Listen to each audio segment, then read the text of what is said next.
სახელითა მამისათა და ძისათა და სულისაწმინდისათა დღევანდელი დიდებული დღე რომ ჩვენთვის აღსაქმელი იყოს იოლად წმინდა წერილის მიერ ეკლესია შეგვაგონებს კვლავ რომ უფრო მეტად სიღრმისეულად გავიაზროთ რა მოხდა დღეს რა ხდება დღეს ვინ ვარ ჩვენ ვის თავზეც ეს ყოველივე ხდება ადამიანი ღვთის ხატად და მსგავსად შექმნილი არსება მოაზროვნა და თვითუფლებრივი ადამიანი რომელიც შექმნილია მარადიული თავისუფალი ბედნიერებისათვის ჩვენ გვწამს რა სახთო ისტორიის ვიცით რომ მისი თავისუფლების არასწორი გამოყენებით იგი დაცილდა სიცოცხლის წყაროს და აღმოჩნდა ამ სამყაროში გამოკეტილი, გამომწყდეული. მაგრამ მიუხედავად ამისა, ადამიანში დარჩა რაღაცის დრიტა, რომლის საშუალებითაც ის ყოველთვის ცხოვრების საზრის ეძებდა. და ამ სამყაროს, ამასოფლის გონიერი და შედარებით წესიერი ადამიანები მივიდნენ იმის აღიარებამდე, რომ ყველაფერი რაც არსებობს რაღაცა დიადი ერთისგან, რომლისაგანაც ყოველივე შეიქმნა. ის ერთი მათი ცნობიერებით, იგივე წარმართულ აღმოსავლურ ცნობიერებაში, არც ცოცხალია, არც პიროვნებაა, არც თავისუფალია, არც საუბარი არ შეიძლება მასთან, მაგრამ რაღაცა დიადი ერთია. ეს ერთი იმდენად მნიშვნელოვანი იყო, რომ მაგალითად ეგვიპტეში სიტყვა ერთ საკრალური მნიშვნელობას კი ჰქონდა, ის არ იყო უბრალოდ მათემატიკური ციფრი ერთი. მაგრამ ღმერთმა არ დატოვა ადამიანი. და როგორც პავლე მოციქული ებრაელთა მიმართ ეპისტოლეში ამბობს, ღმერთი მრავალი სახითა და მრავალი ფერით, მრავალგვარი სიტყვით ეცხადებოდა წინასწარმეტყველთა მიერ ადამიანებს, რომლებიც ამ საწინასწარმეტყველო სიტყვას დაიტევდნენ და გამოცხადებით ადამიანმა მიიღო წყინვალე ცოდნა, იმიტომ რომ ის ერთი ცოცხალია, აი ეს ცოდნა მიიღო და გახსოვს ეს ცნობილი მოსესთან გამონათქვამი, რომ ის ერთი არის პიროვნება, რომელიც არსებობს, მე ვარ, რომელიც ანუ ყოფიერება, რომელიც ცოცხალია და პიროვნება. დიდებული იყო ეს ძალიან, რა თქმა უნდა, მაგრამ არსობრივად ამით ადამიანს არაფერი ეშველა. ეს ცოდნა, რომელიც მას იმედს აძლევდა, რომელიც მას წინასწარმეტყველურად უფრო იქით ახედებდა, ვიდრე ადამიანს შეეძლო, რეალურად ადამიანს არ შეეძლო და ადამიანი კვლავ და კვლავ იყო გამომწყდეული აი ამ სამყაროში, სტიქიებში, ამ სამყაროს კანონებში და მას გამოსავალი, აქედან გასავალი, გამოსulis შესაძლებლობა არ ჰქონდა. და ეს ნიშნავს იმას, რომ ადამიანი, რომელიც თავისუფლებისათვის და ჩვენ როგორც ქრისტიანებმა ვიცით, ღვთისმშობლობისთვის არის მოწოდებული, როცა ეს გამომწყდეული ამ სამყაროში ტანჯვისათვის არსებობს მხოლოდ და გარანტირებულად ეს ტანჯვა მას არ დატოვებს. და აი დღესაც გალატელთა მიმართ ეპისტოლეში ნახეთ, როგორ ამბობს პავლე მოციქული, ვიდრე იგი ყრმაღა ვიყვენით, ამ ყრმა ვიყვენით, ამაში პირველ ყოვლისა, უპირველეს ყოვლისა გულისხმობს მთელ კაცობრიობას, რომელიც ადამიანის გენეტიკური მემკვიდრეა. მეორე მხრივ თითოეულმა ჩვენგანმა შეიძლება საკუთარი თავი დავინახოთ, ვიდრე ყრმა ვიყავი, ანუ არა ასაკობრივად, არამედ ჩემი ცნობიერებით, ჩემი სოფხედელობით, სულიერად, ვიდრე ყრმა ვიყავი, ვიდრე მექნებოდა გააზრება იმისა, თუ ის ერთი ვინ არის, რომ ის ერთი საერთოდ რომ არის, მერე ვინ არის, მერე როგორია, მერე რომ ცოცხალია, რომ პიროვნებაა, რომ მას ვუყვარ ვარ, რომ მას თავისი ნება აქვს, რომ მე მისკენ უნდა ვისწრაფო და ასე შემდეგ. სანამ ამ ყველაფერს გავიაზრებდი, ვიყავი ყრმა და რას ნიშნავს ყრმა? და პავლე მოციქული აგზელებს.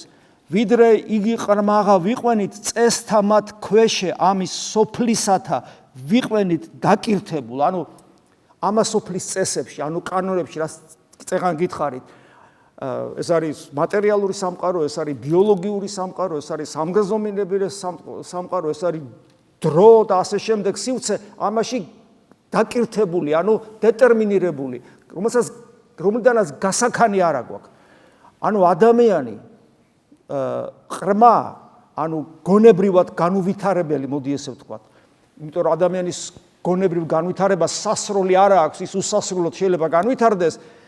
ადამიანი, რომელსაც მასთან, ვინც ამ სამყაროს მიღმიერია, სადაც არის აბსოლუტური თავისუფლება და აბსოლუტური სიკეთე, ადამიანს როცა კავშირი არ აქვს მასთან, ის ასეთი ადამიანს პავლე მოციქული უწოდებს ყრმას და ესეთი ადამიანი არის ჩაკირული, დაკირთებული, ანუ დეტერმინირებული ამ სამყაროში. მაგრამ პავლე მოციქული ხო და გარდა მარტო ეს არა. გარდა აი ამ მატერიალურ სამყაროში დაკირთებულობისა არსებობს დემონური ნება, რომლის აღმსრულებელი გავხდით ჩვენ სამოთხეში ადამიანთან ერთად და ფაქტობრივად ჩვენი ეგოიზმი თავისი უამრავი გამოვლინებები სწორედ მიმანიშნებელია იმისა, რომ ჩვენი ნებელობა მონათესავია დემონური ნებისა, არა ღვთისნებისა, არა იმ დიადი სიცოცხლისა, არამედ იმ სიცოცხლეს მოწყვეტილი უკეთური ძალისა, მისი მონათესავი არის. და ამიტომაც დიახაც შეპყრობილი ვარ, დაქვემდებარებული ვარ აი ამ სამმატერიალურ სამყაროს და დემონურ ნებას. მერე პავლე მოციქული აგზელებს, ხოლო რომ ოდესაც მოიწია აღსასრული ჟამთა აღსასრული. ძალიან მნიშვნელოვანია ეს სიტყვები.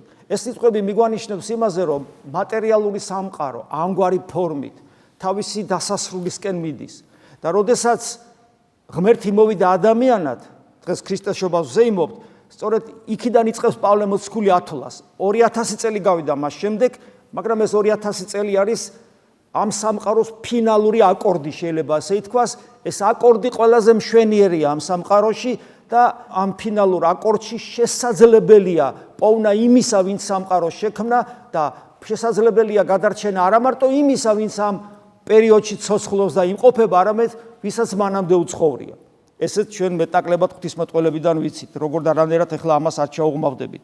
და პავლე მოციქული სწორედ ამბობს, აღსასრული ჟამთა, ანუ ბოლო ჟამის პერიოდი, ესქატოლოგია, ანუ დასასრული ამ სამყაროს ამგვარად არსებობისა, რა არის ამის ნიშანი? მოავლინა ღმერთმა ძეთვისი. გესმით?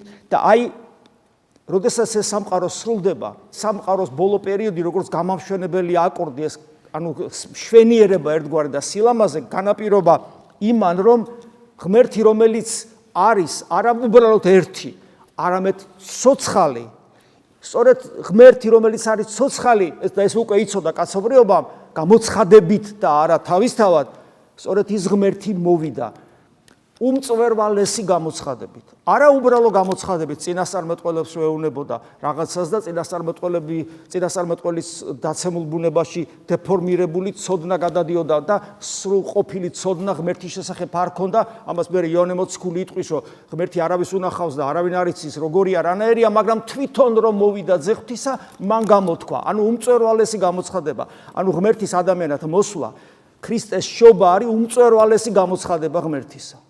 მაგრამ ეს გამოცხადება საშინელი გამოცხადებაა, იმიტომ რომ ძალიან იოლია, რომ ადამიანი ვერ მიხვდეს, რომ ჩვილი, რომელიც დღეს ბაგაში ღუღუნებს, galaktikების შემოქმედია. ძალიან იოლია. ლოგიკურიც არის. როგორ პატარა ბავშვია და გავიარე. ის როგორ არის galaktikების შემოქმედი? მან როგორ, ანუ ვინც galaktikების შექმნა და ის რომელიც ბაგაში წევს, ერთი და იგივე პიროვნება როგორ არის? გესმით რაშია საქმე? ამიტომ ძალიან იოლია, გაიარო და წახვიდე, მაგრამ თუ გაიარე და წახვედი, ამით საკუთარი თავისათვის სასიკვდილო განაჩენი გამოგაქვს. აბა რა ვქნა, როგორ მივხვდე? და აი ეს მიხვედრილობა, იესო ქრისტეს ღმერთობისა არის ის უდიდესი საიდუმლო, რომელსაც ქრისტიანად გახდომ აქვია. თუ თქვენ ხართ ქრისტიანები, თქვენ ხართ განსაკუთრებული ადამიანები იმ გაგებით, რომ თქვენს გულში მოხდა ეს საიდუმლოება, თქვენ დროის რაღაც თქვენი ცხოვრების რაღაც მომენტში მიხვდით, რომ ის ბავშვი, რომელიც ბაგაში ღუღუნებს, იგივე პიროვნებაა, ვინც galaktikების შექმნა.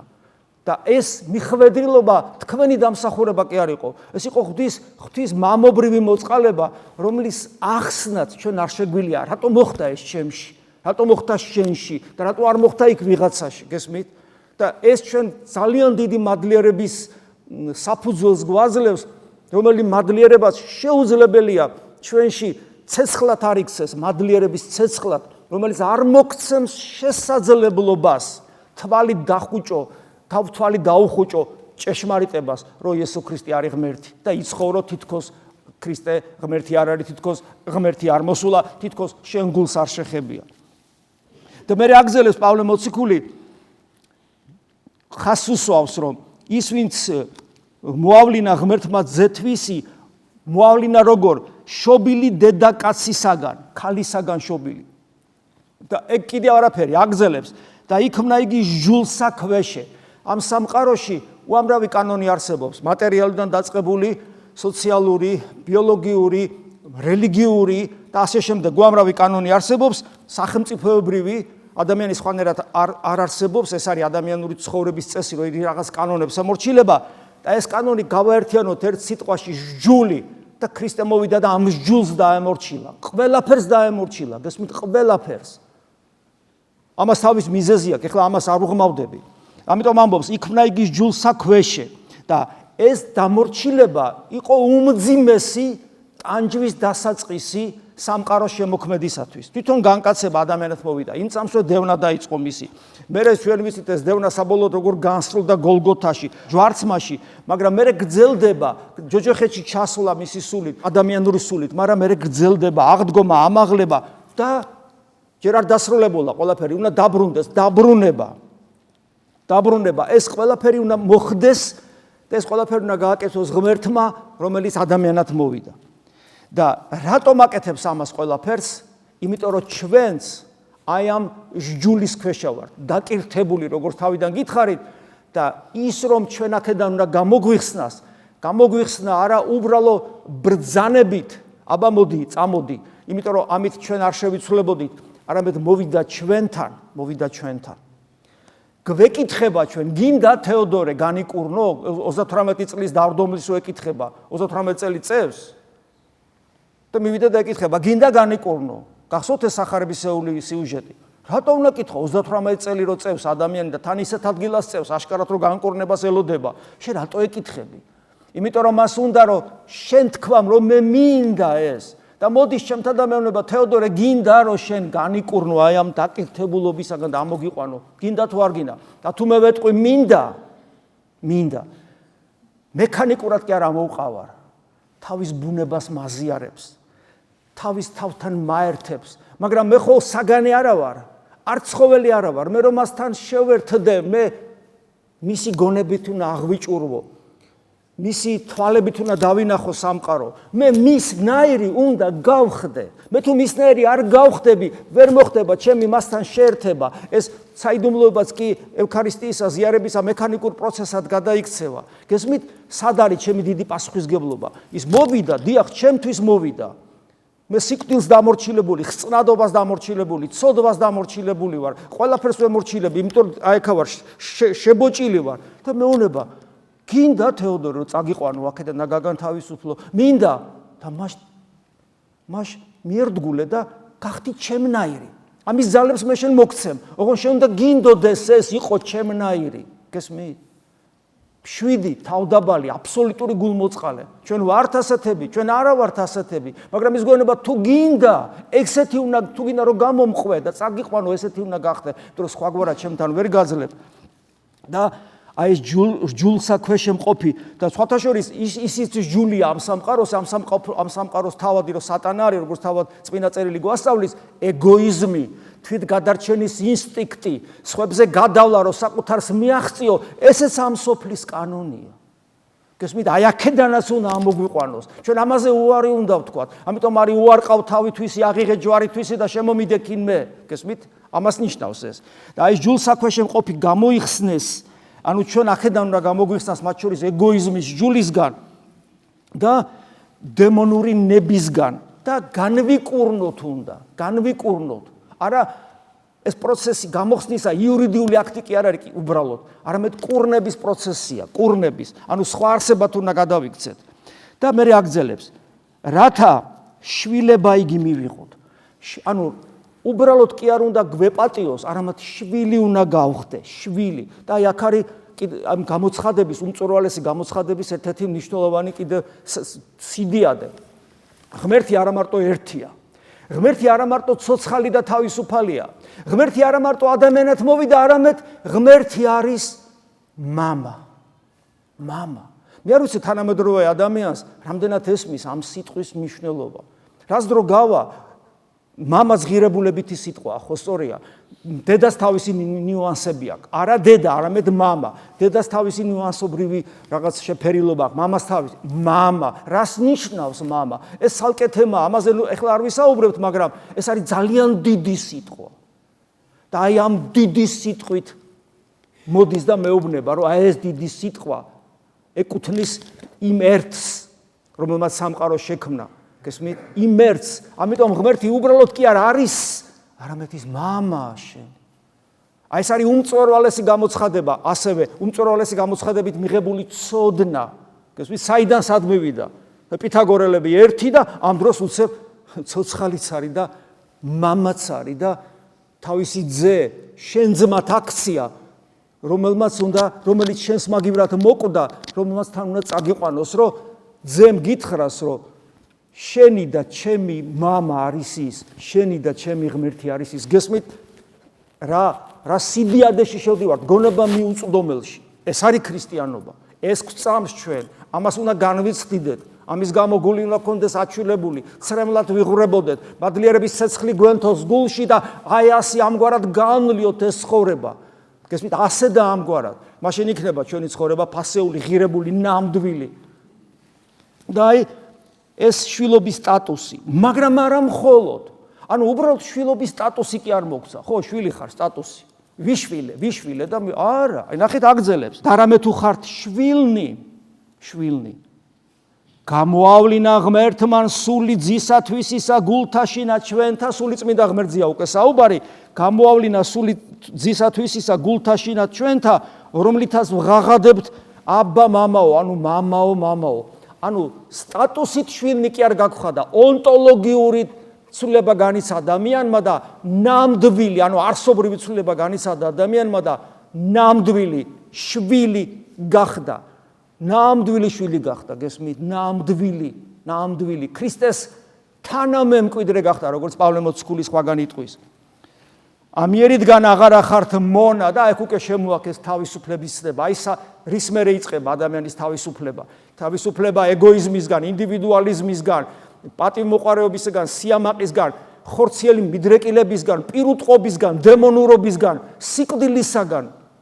გესმით? აი ამისგან გათავისუფლება, მერე იწყება, როცა ხდები უკვე შვილი და ამიტომ ამბობს, ამიერიდან აღარ ახართ მონა, არამედ შვილი, ანუ მსგავსი ხარ, ხატი ხო იყავი და შენი მსგავსება აღწევს რაღაც წვერვალებს ღვთისადმი, როგორც იოანე მოციქული იტყვის, ჩვენ რო გარდავიცვლებით, თუ ვცხონდებით, რომ დავინახავთ უფალს ჩვენს იესო ქრისტეს, მაშინ აღმოგხვდება, რომ ჩვენ ვართ ისეთები, როგორიც ის არის. ეს არის ცხონების გზა, ანუ ვიქნებით თავისუფლები, ნამდვილად თავისუფლები. ესა და ეს კიდე რას ნიშნავს?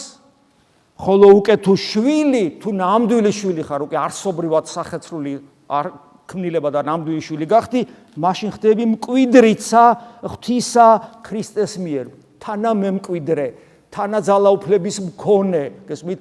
მე მნებავს, როგორც მე დავჯექი მარჯვენით მამისა, ისე მინდა რომ თქვენს დაждდეთ მარჯვენით ჩემსა. უფალი ამბობს. გესმით? სადადის ადამიანი, ანუ ადამიანი ხდება საღვთო ენერგიის მიერ, ანუ მადლის მიერ ღმერთი ხდება. აი ეს არის დღევანდელი დღესასწაულის ანი და ჰოე.